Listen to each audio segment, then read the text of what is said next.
Hey y'all, I'm Brett. Gonna add in Lavelle in just a second.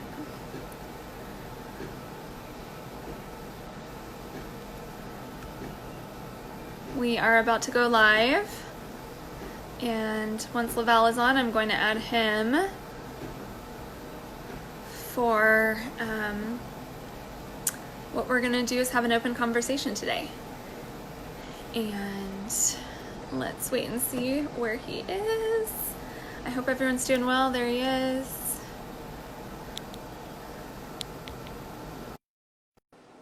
Just waiting for Lavelle, and we'll get started. Thanks for being here today.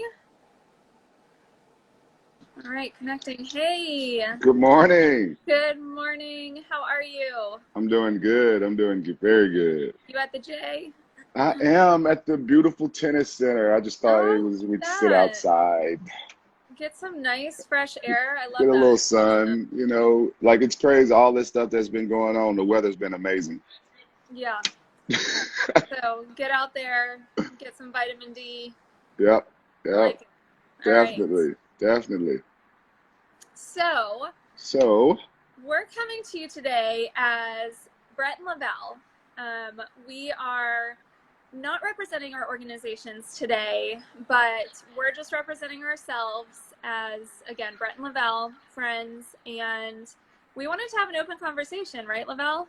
yeah, definitely. Definitely.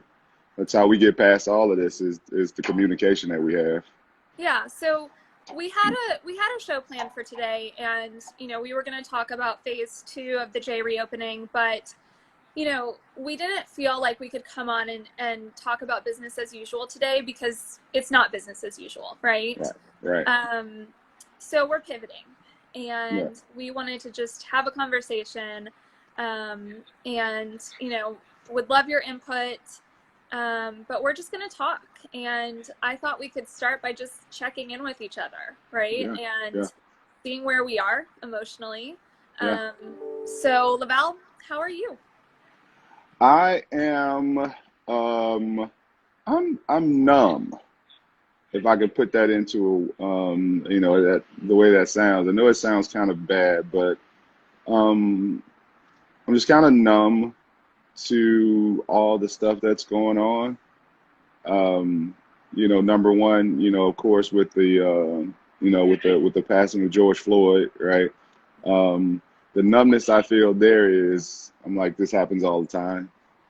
Um, you know, you have people that protest, and I'm one of the, like, and this happens all the time. So I know that sounds bad, but that's kind of where I am. Um, we talked yesterday about, you and I just had a small conversation about, um, here I am, someone like myself has never been in any trouble, never had more than a speeding ticket in my life, 2 degrees, and I've probably been pulled out of my car at least 10 times in my life, you know. So it's just kind of par for the course. It's kind of what you expect as a young black man, and so that's where it is. There's not a time that I don't drive, even today, that if I see a police car, that I'm not like checking to see if he's coming for me. Wow. So that's kind of, it's kind of how we live. Um, we just know that, have all your stuff together, have all your registration, your stickers, all of that stuff. Make sure there's nothing in the car, so, because possibly, you could be pulled over for kind of no reason. So That's a pretty heavy place to be, right? I mean, I know it feels like you said numb, but just hearing that it's it's heavy. I mean, that's a big um, that's a big thing to have on your shoulders all the time. yeah, I mean, it's, to be honest, it's been so long like that there is no heaviness. It's just life.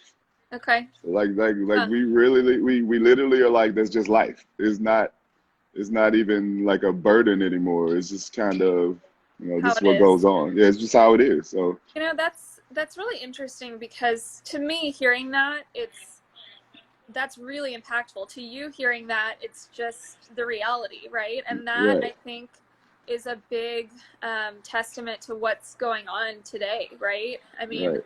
um, I I was and am very nervous to come on here today and talk because I feel like I don't know what to say. I am afraid of saying the wrong thing. And I think that's not a good place to be. I think stagnant and not moving is not a good place to be. And, I think that just this beginning conversation that we're having is, very telling of where we are right now. Right. I don't want to make anything about me. I am just going to talk from the heart because I think that's all I can do right now. Yeah. And hopefully it resonates with some people. But the only thing I know for sure is that I don't know enough and that I'm not doing enough. And even just the beginning of this conversation proves that to me. Yeah. The fact that something that you're feeling, that's reality for you, to me is such a big and shocking statement. Right. um, that's pretty big. Right. Yeah. I mean, and it is. I don't think that we should shy away from any conversations. I have great colleagues, and from all ethnicities, including you and all the people. I mean, I'm a black guy that works at the Jewish Community Center. It's Right. almost like an oxymoron, right? So so I have Right. a lot of great friends, and I think that conversation, just knowing that this is kind of the reality. We talked the other day. My daughter, who is a 19-year-old freshman, really preparing for med school. Like, this thing has touched her so much, and I think that with the younger generation, especially the younger generation, they're so far removed away from the bigotry that they don't really understand that it happens, right? Because she Yeah. grew up in Frisco with all of her best friends are every ethnicity, and so she wanted to go and protest, which I was totally afraid of because I feel like some of the people there are just agitators and not there for what she wanted to be there for. Right. And she ended up going, and they ended up getting tear gassed and shot at with rubber bullets, and Wow. she's so appalled, right? And I'm more numb, and she's appalled. I'm like, this. What do you think was going to happen if you're down there with people and they do something crazy? I mean, this is going to happen, And she's like, oh my gosh, they tear gassed us, and so to see that kind of awakening for her, and see that kind of hurt for her because she doesn't see black and white at all, and she's a young black girl, right? And so she's never seen black and white. She's like in a world where like that, no, that's not true. Like, all my friends are white, all my friends are Indian, all my friends are, Right. so for her to, to have this like shocking experience that like, oh my gosh, that's kind of hurtful, but also at the same time for me, like, boo, this is kind of our reality. Yeah. So, it's real disheartening. So what did that feel like too as a parent? That was the scariest thing in the world. Yeah. I mean, she, with her being from the suburbs, she doesn't know how to navigate. She doesn't even know how to navigate downtown, right? I mean, Right. so, she there happened, and then she lost her purse that had her key to her Oh God. car, and then she, and with that, then so then her phone starts to die. And I was like, as a dad, this is like the worst day ever. So. I can't even. It was a horrible day as a dad because I'm like, I Yeah. can't get there because they have everything blocked off. So, so we called her an Uber, like got her away and called her an Uber, like to get her out of there type deal. So, Right. yeah, So you're feeling feeling like this has been the reality, right? yeah, I have been looking a lot on social media, for better or for worse. It's very overwhelming, but I think again, it's for me, it's learning. And what are you personally doing to move forward and to help, process your feelings? Do you feel like you need to? What are you doing right now? I mean, so I'm sorry, my phone is just going so fast. I'm gonna have to go back in as we're talking. Okay. But one of the things is just having a dialogue with people like like you, like my daughter. Just helping people understand that when we talked about this yesterday. I mean, when it comes to like policing and things like that, I feel like it's a discretionary thing. I know how I have been pulled over before and gotten a warning, right? And I have gotten a ticket, right? So, it's just the disparity in I think it's your full connection's breaking prosecution. up a little. Okay. Well, I'm going to my So office. I'll let you get back to your office. While you're doing that, Yeah. we'll come back to you. But I wanted to touch a little bit on active listening, because that I was talking to a couple of friends and that came up, and I really thought that was a great way to put it. I feel like I personally, I go on social media and I post things about my son and things like that. And I'm like, I'm again afraid to post the wrong thing and say the wrong thing. And so I have this tendency of wanting to just sit back and listen and do nothing. But again, I don't think that's the right thing. So I really like the idea of active listening, where you don't necessarily have to speak, but you engage, right? Right. In Right. some way. And that can mean, learning, reading a book, going to different social media outlets and reading and doing the research. I've seen a lot of people post about, don't come to me and ask what you can do. Do the research, do the work, put in the work for yourself, and actually take the time and do it. So that's personally what I'm trying to do. Right. Again, I don't know what the right thing to do is, but what are your thoughts on that? I mean, with someone like you, Brett, I really feel that like do whatever you feel, because I know that your heart is pure, right? Yeah. I mean, it's all about motives, right? Right. So, I know that your motive is, for, all of us to be connected. I mean, the J put out a statement how that we are anti-hate. Right. This isn't about one side. This isn't political, Right. on either side, right? We're anti-hate. We're anti-violence. Right. So, I think staying in that realm, but don't be ashamed. I mean, if you don't know something, you don't know, right? Right. And that's not an intelligence thing, right? That's just a learning, Right. right? So you can learn anything. So if you don't, nothing's gonna, I'm not gonna totally understand your culture without sitting down, talking to somebody like you and you telling me, Right. right? It's not just innate, And not being because we, afraid to ask the stupid questions, like I'm yeah, texting you this morning saying, like, I feel like an idiot, but I need right, to ask this question. right, right, It, I read something about being okay with discomfort, right? And I am discomfortable right, all the time right now. right, But I have to sit with that and be with it and let it happen. But yeah, I appreciate you saying, you know, um, that there shouldn't be shame or judgment. I read something else. I wrote a couple of notes.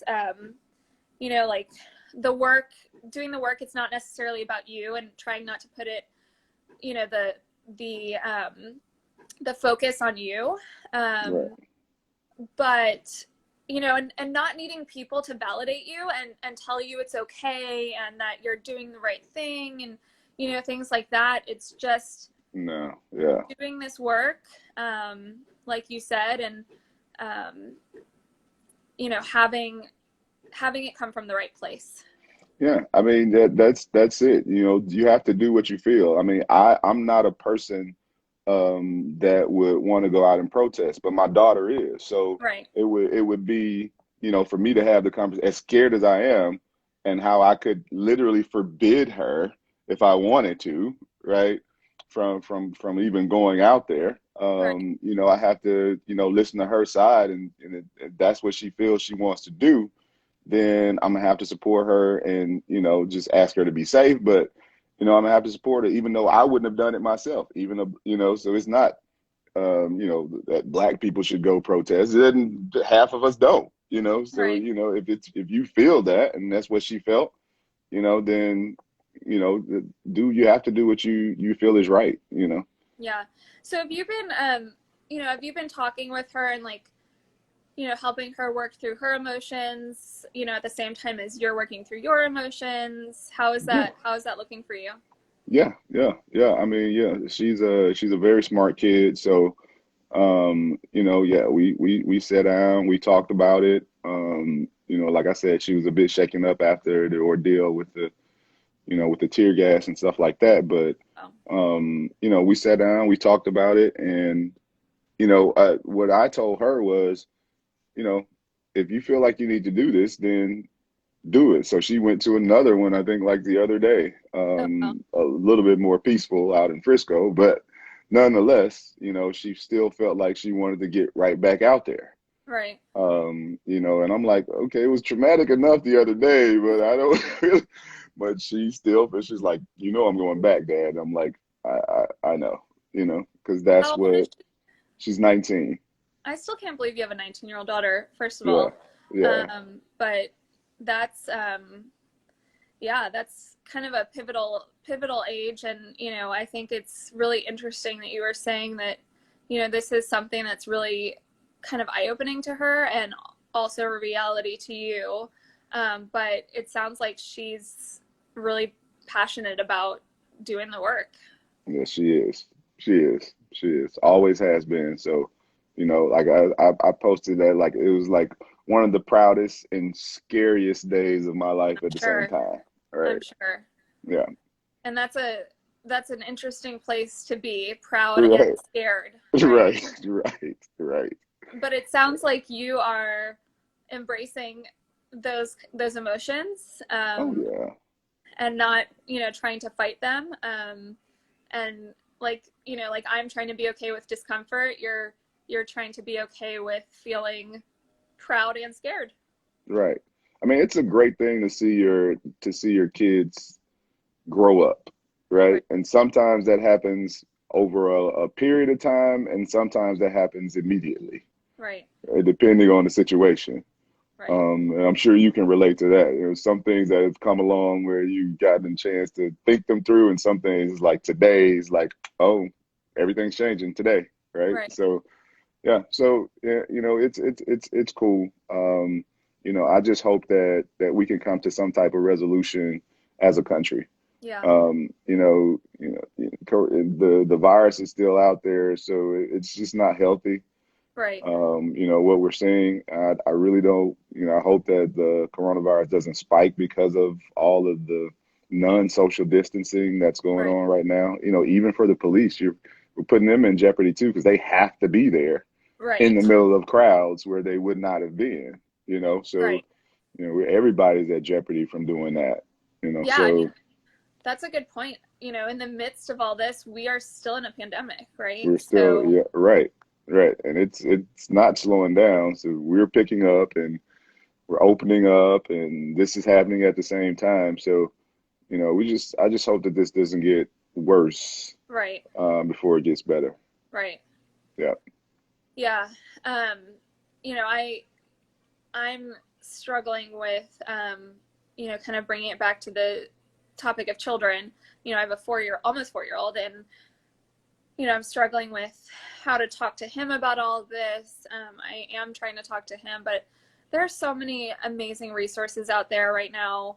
I found one resource of like 41 books that you can get to read to your kids. Hmm. And so, that's what I'm trying to do. It sounds like you're trying to, help your daughter work through her emotions and be there with her and kind of let her learn on her own terms, Right. Oh which is yeah. amazing. Yeah, definitely. Um, so it's just hard to know how to navigate all of this, right? Yeah, but you're not gonna know, right? Right. I mean, so with that, you just have to take one day at a time, right? Yep. It's two things you can't change is the past and the future. The only thing you have control over is today.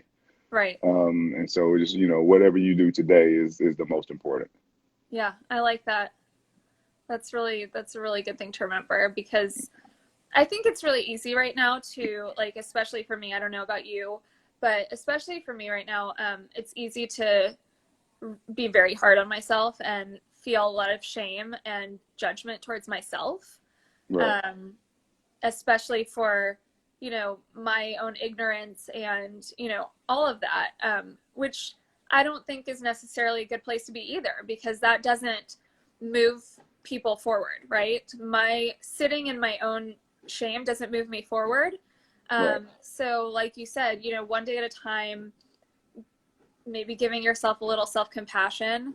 Yeah. Um, And like I said, it's that conversation. Me working here, I didn't know much about the Jewish faith and all of that stuff, and being able to sit with them and learn from them, like it's so interesting when you hear other sides, right? And so I feel really good, to even be here. I'll go to the Jewish learnings and just to yeah, understand, yeah, we have a concept of people that we're, different cultures that we're not a part of, but it's actually a good thing to be lucky enough to have someone in a different culture that you can actually talk to and be like, right, okay, I got a really stupid question, you know. right, right. So And I and wouldn't know I and wouldn't knowing that ask this they out in the world, but yeah, yeah, knowing that they won't come back and shame you, right? Like that's like I asked you today, um, is it correct to say African American or black or both? And I right, felt so stupid asking you that question, but I knew you weren't going to come back and say like, "Oh my God, you're an idiot," right? right, I right, can't believe you're right, asking me that, right? You right, were kind and answered me in a very kind way. right, So I think that you're right. And Eli just wrote something that I think is really good and kind of touches on what we're talking about. He says, I think that a starting point is all people have a responsibility to use the many informational tools we have at our disposal to educate ourselves on the history of racial injustice in this country. Um, my school didn't teach about Emmett Till or about the Black Panthers and on and on. right, Right. So, yeah, yeah, education using those tools. He's totally right. There's so much I don't know. I'm sure there's so much a lot of people don't know. So educating yourself, and like you said, educating yourself with people who are going to help you, um, right, but knowing that you're going to also put in the work, I think. right, right. And you think about this statement he said right there. How about it's not taught in schools? Well, it's not just non-African Americans, because now, most, even like with my daughter, growing up in Frisco, McKinney, she doesn't know that stuff, right? Huh. And she's Yeah. black, Wow. right? Yeah. She doesn't know, African American history Right. because she didn't grow up in a community that taught that. It Right. was up to me to give her that, because that's just not taught. So even it's not, it's across the board. It doesn't, it's not a racial thing, because you have black people that didn't grow up in knowing about black history. Right. So it's not it's not just that you might be ignorant to it. You have black people that are ignorant to it. Yeah. Yeah. That's a good point. Yeah.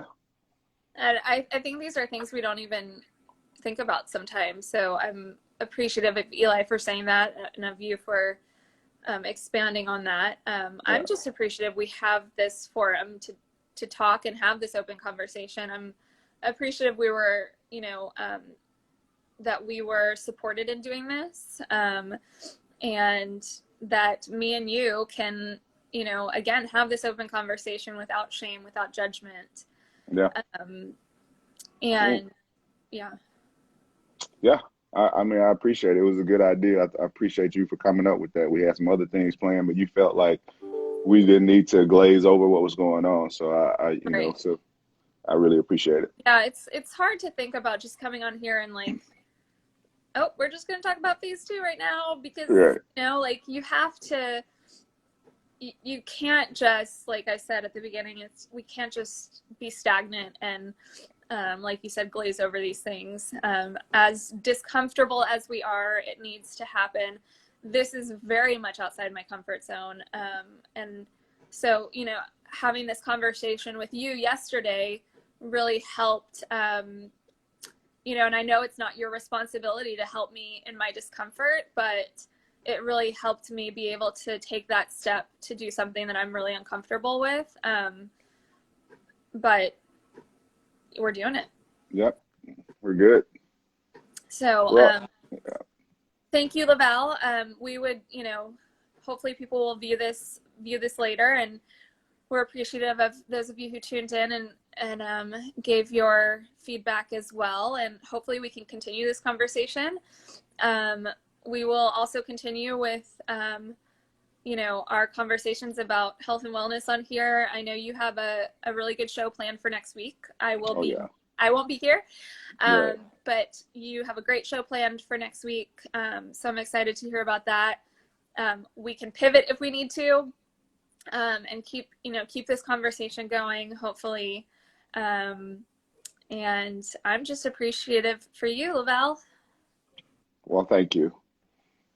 And I hope your daughter stays safe. And I'll be texting you. So. Yep. We're good. Keep them coming. Yes. Awesome. I love it. Hope everyone has a good rest of your day. Yes. And we'll be back on next week, 10 o'clock a.m. Yep. So as always, stay wealthy, Dallas. Stay wealthy, Dallas. Yeah. Bye. All right, Thanks, bye. guys.